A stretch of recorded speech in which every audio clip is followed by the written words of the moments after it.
Thank you very much for the invitation to speak in front of you this evening.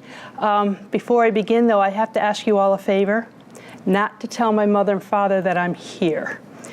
A little bit about that is I grew up in a small town outside of Hartford, Connecticut, and my mom and dad were, they worked for the state of Connecticut, and my mom was she was a Stewart, Union Stewart. So all my life I grew up in a very democratic household, extremely democratic household. So I think she would be a little upset if she knew I was here this evening. But all kidding aside, I'm very excited to be here. Tonight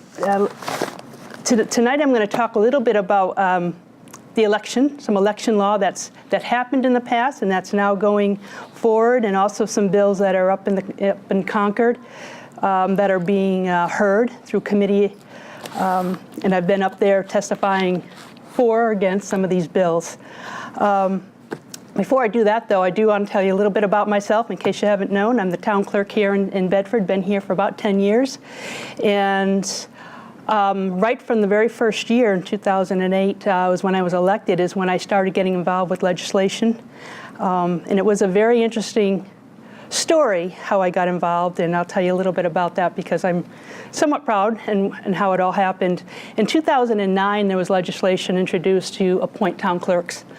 And at that time, our town manager, God rest his soul, Russ Marcoux, and I talked about having, this was great enabling legislation to allow town clerks to be appointed, especially in towns as large as Bedford, Merrimack, and Londonderry. So we put together some testimony, and we went up there and spoke in front of the House about how we feel that we supported the bill to appoint town clerks. Well, that was my very first time going to Concord and testifying on behalf of a bill. So I learned how to fill out the little pink cards, what to expect, how to address the committee. So it was a great learning experience.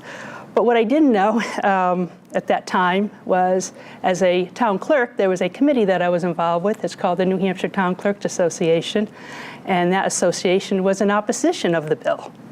So here I am in front of this committee speaking in support of the bill, and all my colleagues are standing behind me in opposition of the bill, in addition to the Secretary of State, also in opposition of the bill. So when I finished, I was all proud as a peacock. Great, I did great testimony. This was awesome. So I finished, go out into the hallway, and boy, did I get a talking to. Not only from my colleagues, but also from the Secretary of State, who was very upset with me for testifying on behalf of a bill that he supported.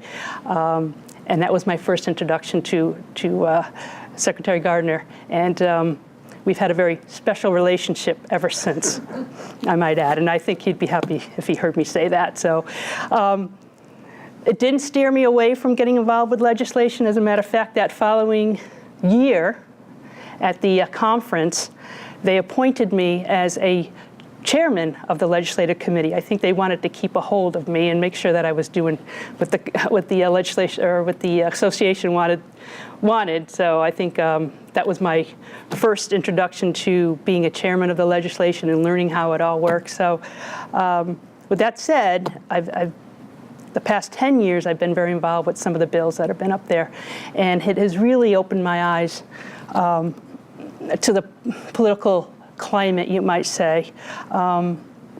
It's been a very exciting time, especially in the past few years, the way the country's going, and how we as a grassroots can change that. I see it happen up in Concord, and it's exciting. I think New Hampshire is a great place to live, a great place to be. I love the way our democracy works here. It's wonderful. I lived in several other states. California, I was there for about 4 years, and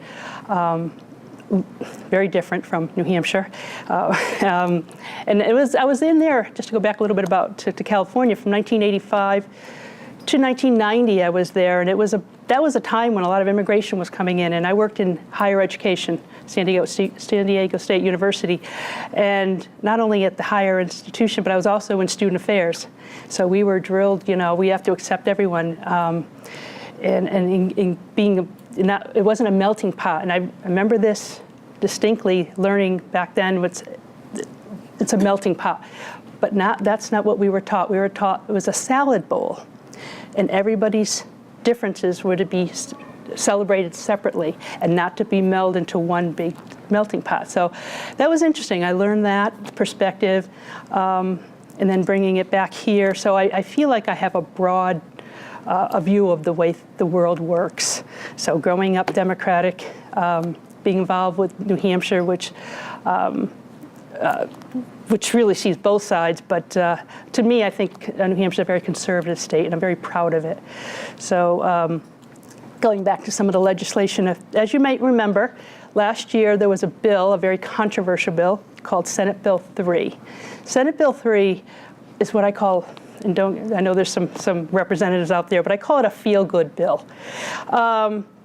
It was a bill that 20 pages long, that really didn't take care of the issue. And what the issue was voter registration. So we're going to focus on voter registration.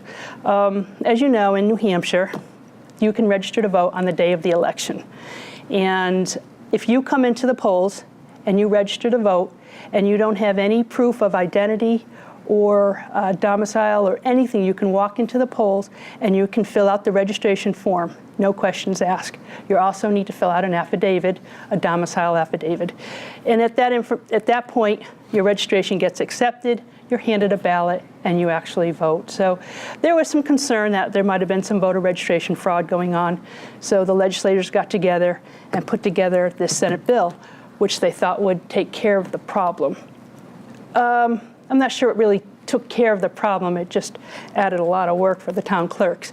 So the way it works is that when you go in to register to vote now, 30 days before the election, if you come into my office and you want to register to vote and you do not have the proper identification, such as a driver's license with a Bedford address or anything that puts your name to your Bedford address, I at that time can tell the person wanting to register to vote that they need to leave the office, come back when you have proper identification. So it gives them time to go get their license or get anything that puts their name to their Bedford address, and they can prove domicile. So I'm allowed to say that to them. I wasn't allowed to do that before Senate bill. I had to take their word that they are who they are by signing an affidavit. So now it gives them time. So in that respect, the bill was good. I like that part of the bill. Now, it's now 30 days before an election, and again, the forms have changed. So a person comes into my office, say 25 days before the election, they now have to prove that they are, they have to come into my office with the forms. And if they don't, they can still fill out the registration form. In addition to that, though, they have to fill out a form in the back that says, I'm here to register to vote. I'm just going to put it in real simple terms.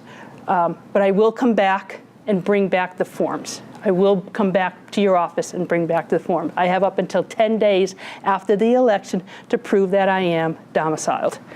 So it's putting more responsibility on the voter to come back to us to prove domicile. So, which is fine. So now what we have to do as town clerks and supervisors of the checklist is now to follow up with those folks. The election's over, so now we have to reach out to them and say, listen, you filled out the form, you voted, you now need to come back with the form, with any kind of domicile proof. And we hope that they do. And if they don't, then now that information goes up to the Attorney General's office. So I'm not sure that the intent was good. But I'm not sure it fixed the problem. That's why I call it a feel-good bill. Everybody felt good about the bill. They felt like they solved the issue. But I think it didn't really solve the issue, because as it stands now, anybody can come in on the day of the election, they'll fill out the form, they'll flip it over on the back, and they'll sign the domicile or an affidavit saying that they will come in with the proper documentation to prove that they are domiciled in the town that they live. And they have up to 10 days to do that. They're still given a ballot. They are still able to vote. So I'm not sure it really solved the problem.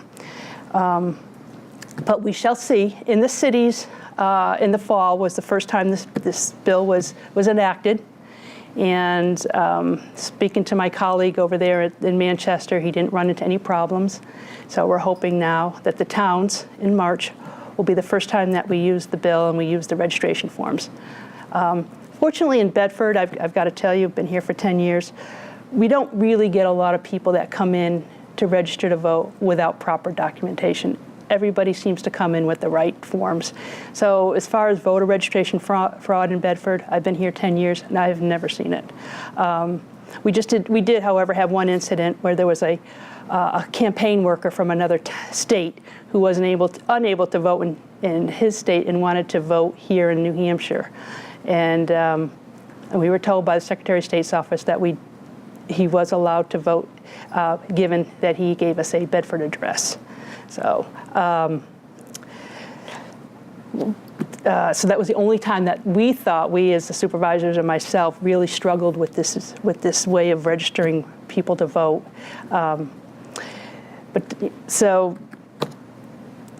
sure where it's going to be or how well it'll be received by folks, but again, in March 13th is our first election here in town using this Senate Bill 3, and we'll see how it works. But very excited that they're moving in the right direction to try to solve some of these issues.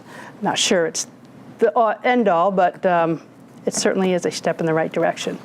Another bill I want to talk a little bit about which is now up there in Concord as we speak, and it's an interesting bill. It's called Senate Bill 527, and it's relative to absentee voting.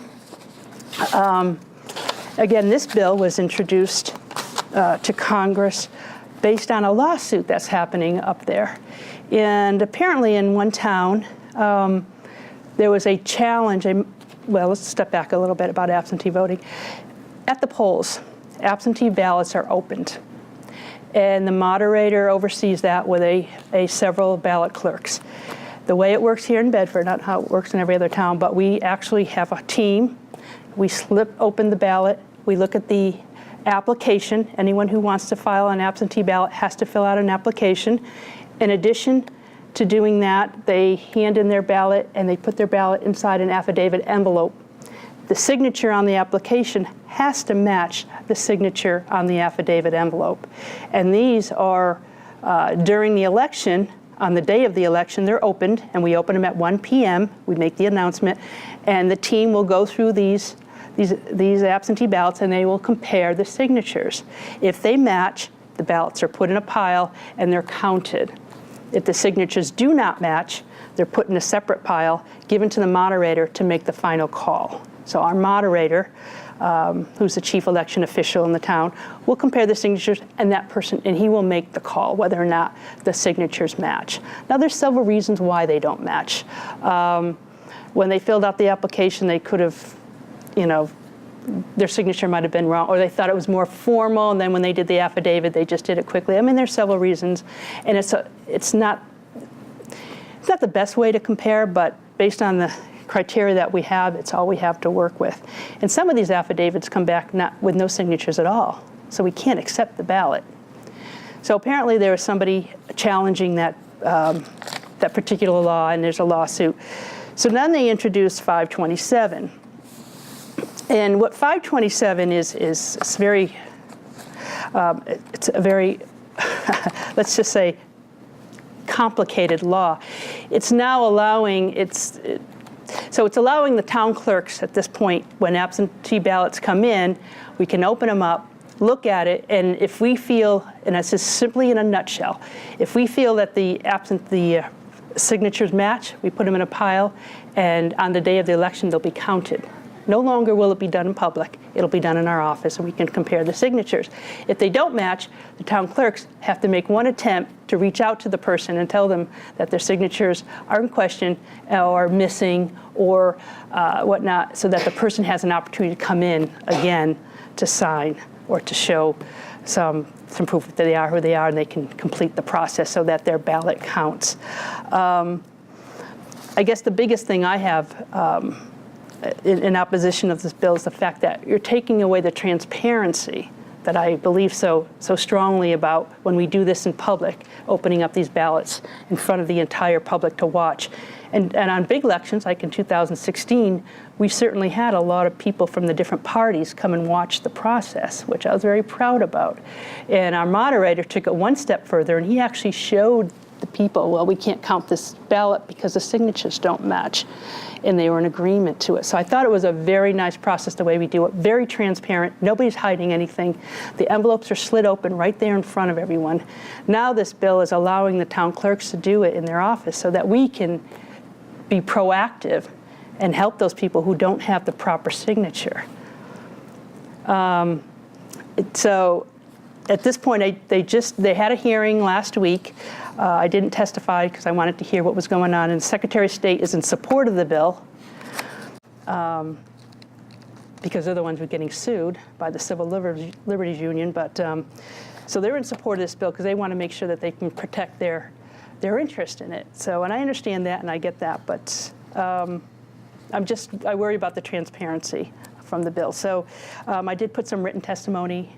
I sent it to the committee, and I haven't heard yet when they're going to exec on it, but if it does pass, it clearly go to the House, at which point we'll continue to fight the bill, because I understand there's probably a way to fix it, and my suggestion, and I will make the suggestion when I go up there to testify, is training. Train the moderators to what they look for. I know we're not hand signature professionals, but give us some training, give us tools that we can use to make a better judgment call when it comes to the absentee ballot. It's all about training. So let's see if they go that direction. And another bill I want to speak about is Senate Bill 438. Oh, the Senate's going to love me. Another Senate bill. And this is relative to postponement of local elections. As you well remember, last year, we had to postpone our election because of the blizzard that came in. And many of the towns that postponed their election were in opposition to the Secretary of State's office, who believed that the election should be held that day. Come hell or high water, that election should have been held based on an RSA he believed that says every town shall hold the election on the second Tuesday of March, if you had March elections. But there was another bill, there's another law out there, and if I can find it, that says otherwise. What it said was, boy, I can't remember well, in a nutshell, it said simply that the moderators, here it is, RSA 40-4, the moderator shall preside at the town meeting, and in the event of a weather emergency occurs on or before the date of a deliberative session or voting day of a meeting in a town which the moderator reasonably believes may cause roads to be hazardous or unsafe, the moderator may, up to 2 hours prior to scheduled session, postpone or reschedule the deliberative or voting day. So we read this as the moderator had every right to postpone that election.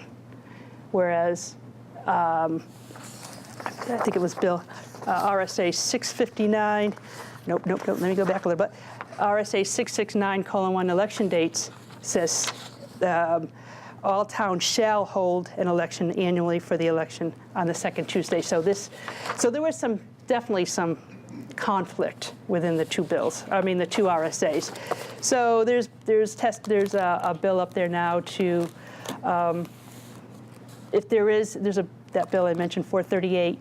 Now, if there happens to be a weather-related or emergency situation, the moderators have to call the Secretary of State's office and ask if they could go ahead and postpone it or get approval from the Secretary of State's office to postpone it.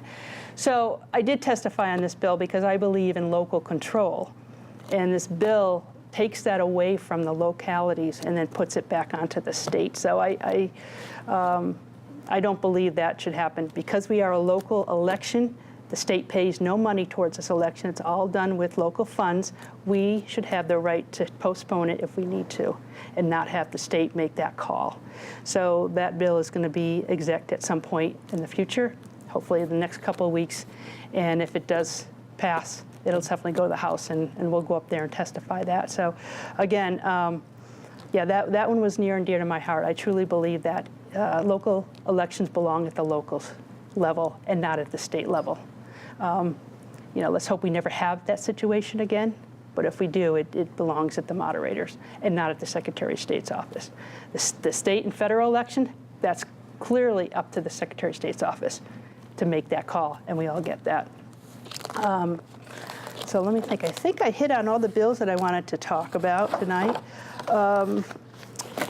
I do have, and I'm not sure if you're interested, but something a little more local. We do have just going to tell you some things. The 2008 municipal warrant has been, it's signed by our council, and it's now on my website. So if you want to download that and look at it, we have 7 articles to be voting on this year. And the first 2 articles will be held on March 13th. That's when we open our town meeting at 7 a.m. And that's what we call or consider voting day. Our moderator opens that meeting. You'll vote using an official ballot, Articles 1 and 2. Articles 1 is elected officials. Article 2 is all our zoning amendments. And then he'll recess at 7 p.m. And the following day, March 13th, he'll reopen the meeting at 7 p.m. This is all held at Bedford High School. And then we're going to vote on Articles 3, 4, 5, 6, and 7. Articles 3, 4, and 5, I believe, are the police, fire, and public works unions. So we'll be voting on that.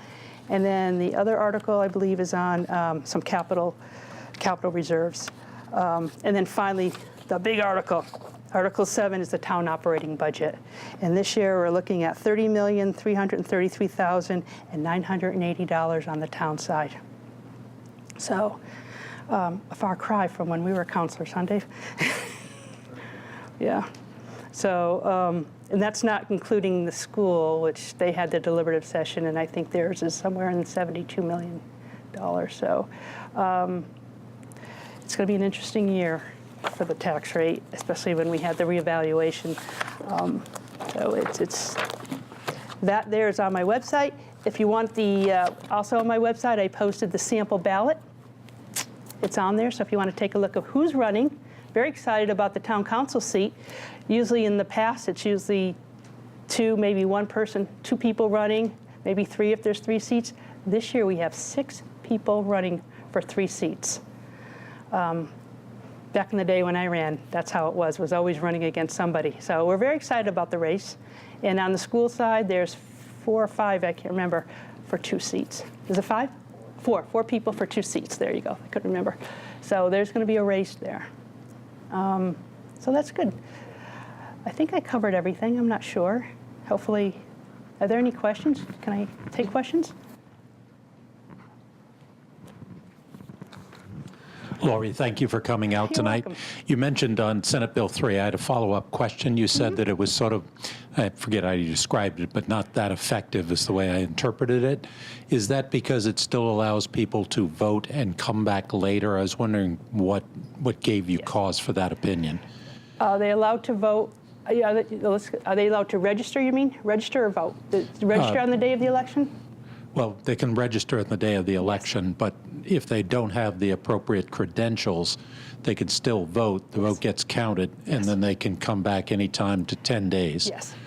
You mentioned it was sort of a feel-good bill. Yes. I was wondering what gave you that, what was behind your thought there? Well, because they could simply, not to be a negative person, but that someone who wanted to commit a registration fraud, voter fraud, can certainly come in on the day of the election, give their name, fake name, pick out any address in Bedford. We wouldn't know that. They would sign the back of it and say, oh yeah, I'll be back there in 10 days, and clearly not show up. And then when that happens, we have to give that name to the Attorney General's office. They'll go around and try to hunt them down, but they're all gone. They're gone. So it didn't solve the problem. Right. It just made it a little more difficult for people to commit voter registration fraud. That's all. Yeah. It sounded like they thought if they tried to tighten that up, it would not survive an appeal. Do you know where that stands in the courts today? If I understand, the case is still pending. Oh, there are some cases? Oh, yeah, that was sued within a month. Not in Bedford. There might have been some, not the ones that I'm familiar with as far as people committing voter No, registration no, fraud? I meant the case, the lawsuit civil against liv- Senate Bill 3. I'm not It sure was if there's one. challenged in court by Oh, I see what you mean, the State challenge of Democrat it. Party Yes, on I don't think they've ACLU. resolved that yet. I That's still believe my it is. understanding. Yes. Thank you. No, but we are required to continue doing it until it is. Yes, there is. Lori, thank you. Couple of questions. You were one of the pilots using the notebook for check-in. How did that go? And Okay, good, great. Yes, thank you, John. So last year, I conducted a pilot for electronic poll books, and it went really well, despite the weather. The company called LHS, or PollPad, No Ink, provided all the equipment. It didn't cost the town anything. They provided the training, the personnel, the poll pads, and I think we had about 12 or 15 of them.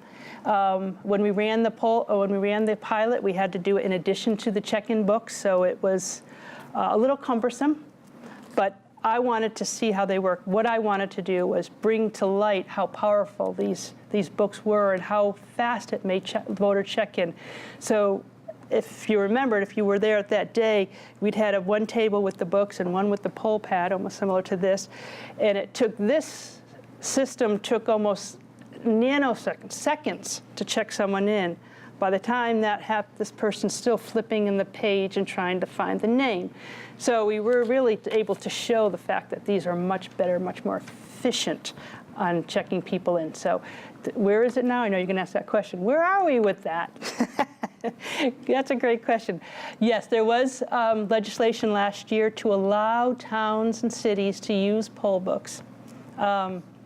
But they had to use them without the paper books. They could use them, but it had to be at a local election first. Here's the problem. Before that could happen, these vendors who provide poll books had to be vetted through the Secretary of State's office, or actually through another company that takes these vendors through almost a washing machine to make sure that they could provide the security and they could match every requirement that the Secretary of State put on them. So, and that cost had to be on the backs of the vendors. So the vendors would pay thousands and thousands of dollars to get their equipment to go through another company to make sure it meets all the requirements that the town has put on the ability to use these. So the requirements, and from what I understand, are very, very difficult. They're expecting these vendors to produce, an example would be to produce a voter checklist, a checked voter checklist in the event of electricity's out or they fail. We have to print out 8.5 by 11 checklist that's crossed out, has to look exactly like our handwritten one, which requires these companies to rewrite and reprogram these poll pads to do exactly that. I don't think there's one that's actually went forward yet to get there. So I think, I'll keep my comments to myself, but no, it hasn't happened. And I don't believe there's a town or city that's going to be piloting them again well, they can't. If they were going to pilot, they have to do it with the books. And I know Rochester did it in the fall.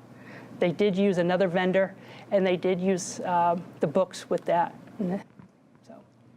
Another question, if you could. You mentioned that there were 6 people running for 3 council seats. Is there any forum or opportunity for the citizens of Bedford to find out who's running and what their stand is on anything? Good question. Yes, there is. Thursday night, if you're looking for something fun to do, tune into BCTV or actually drive down to BCTV and watch the forum. The town council officials town council candidates will be answering some questions that the men's club, who's sponsoring the event, will ask, and you'll get an idea of what where they stand on town issues. So hopefully, and I know they're going to do another one for the school board, but I'll be honest with you, I can't remember. When's the date? 28th. The 28th. So The town is next Thursday. The other following would be the 28th for the school board. Thank you. Great question. Lori, I have two questions. Despite all I've read about the recent election law changes, can you explain the difference between a residence and a domicile? I haven't seen that clearly. Oh, you know there's a bill up there, CSR or something. Two of them? They're trying to, it's called, I have it in here, trying to determine the difference between the two and what we should use. See, it's very, domicile is where you lay 51% of your time, where you live 51% of residency. They use those terms differently because when you register a car, they use the term residency. When you're voting, it's domiciled, where you're domiciled. So I can't answer that question for you because I know up in Concord, they're trying to figure that out. And once they do, I truly believe once they figure that out and everybody comes into terms with using the right terminology, it's going to make life so much easier for all of us to determine what is domicile and what is residency and the difference between the two. All right, second question. When I moved here almost 20 years ago, I came down to register to vote, and I was not asked if I was a citizen, and I don't know how I'd approved it anyhow. With all the immigrants in the country today, and there are some in town, I think, do you ever ask if someone is a citizen when they try to register to vote? That is a great question, and that is definitely near and dear to my heart because I believe, and I'll put this on the record, that they should prove citizenship. We don't require that. We don't require citizenship, which baffles me. I just don't understand that. Birth certificate, anything that says that you are a U.S. citizen, no, we don't. And do I ask the question? No. If someone comes in without profiling or being discriminatory, they come in with an accent, and I can't ask that. I can't ask the question. You cannot ask it? I cannot ask. I can't say, I have to wait till they fill that out. And if they did fill out that they were born in a different country, then I can ask the question, do you have your citizenship paper? Do you have a passport, a U.S. passport? Can you show citizenship? I can't ask, if they filled that out and they had an accent and they said they were living in Nevada or whatever, born in Nevada, I can't challenge that question. Does registration request, when someone comes in, do they have to state where they were born? There is on the registration form, yes. Okay, so it will be obvious then that they're not natives. And hopefully, that they're not lying or saying something else. And then we do require proof of citizenship, which is the naturalization papers or a passport. So. Lori, I have another question on Senate Bill 3, because I had done some looking into that when it first came up. And best I could tell, pretty much every other state in D.C. requires some level of proof before people can register to vote or certainly to vote. And down in Massachusetts, you have a 30-day durational requirement from registration before voting. Right. You can register without all your proof. But if you come in to vote, you get a provisional ballot. Yes. If you don't provide the proof by the end of the day, that ballot is torn up. That's right. So I guess the question I always came down to was, how is it that all these other states seem to be able to figure out how to get people to provide proof of domicile or residency or whatever you want to call it before accepting their ballot, and somehow we still need, before Senate Bill 3, there was really no limit on providing proof. That's and now right. Senate Bill 3 gives you 10 days or 30, depending on the hours the clerk's open. Can you comment on that? So I guess the key word is provisional ballot. Until the state allows or even thinks or considers provisional balloting, and I truly believe the Secretary of State office, Secretary Gardner really did not, I don't think he's in support of provisional balloting. I think it was, and I'm not going to, put this on the record, but I don't know for sure, but I know when states were, what they call motor voter, when you register your car, you're registered to vote. Well, I know that New Hampshire was very much against that. And I think they made some kind of a compromise saying we won't do it that way, but we Correct. will allow people to register to vote on the day of the election without provisional balloting and all that stuff. So I don't know the history behind it all, but I think it has a little bit to do with that, the way we do it in comparison to other towns. So I think what I've heard the Secretary of State say is that he reads the Constitution of New Hampshire as saying all ballots have to be counted at the end of the day, therefore no provisional ballots. But the point I was raising was not so much the provisional ballot, it was at the end of the day, if you haven't provided proof, your vote is not going to be counted. Yes. Whereas here in New Hampshire, you have voting day and another 10. Yes. So that's always struck me, as you said earlier, sort of still a remaining problem. yes, you're right. And I don't have the answer to it but you're absolutely right. That until they change that, they're still going to have those issues. And like I said, that's why you call this a feel-good. It made everybody feel good that perhaps they solved the problem, but they didn't really. Go ahead, I'm sorry. I think it's fair to call it better than it was, because at least Yes. prior there was no requirement to ever bring proof in. Yeah, well, you did So- have to fill a domicile. You did have to You had fill the out an affidavit. affidavit. But this just makes it a little more scarier for folks to commit fraud. We have time for one more question. Oh, one more. Lori, EVR, can you explain what that is, and is it something we are going to look into, electronic voter registration? Oh, that's another bill that's up there, isn't there? I know there's an effort. I don't know if there's a bill there, honestly.